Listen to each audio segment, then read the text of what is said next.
నమస్తే, welcome to Andhra Prabha. This is Tejaswi. America teenager Coco Gauff మరో సంచలనం సృష్టించింది.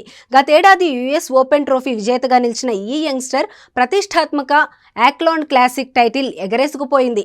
టోర్నీ ఆశాంతం దుమ్మురేపిన ఆమె గాఫ్ దాటికి ఉక్రెయిన్కు చెందిన ఎలీనా స్విటోలినా నిలవలేకపోయింది. డిఫెండింగ్ ఛాంపియన్గా టోర్నీలో అడుగుపెట్టిన గాఫ్ అంచనాలను అందుకుంటూ సగర్వంగా ట్రోఫీని ముద్దాడింది. వరుసగా రెండోసారి ఛాంపియన్గా నిలిచిన రెండో ప్లేయర్గా, రెండో అమెరికన్గా గాఫ్ చరిత్ర సృష్టించింది. జర్మనీ క్రీడాకారిణి జూలియా గార్జెస్ 2018, 2019లో ఆక్లాండ్ క్లాసిక్ ట్రోఫీ విజేతగా నిలిచింది. ఇక అమెరికా తరపున ప్యాటీ ఫెండిక్ 1988, 1989లో ఛాంపియన్గా అవతరించింది.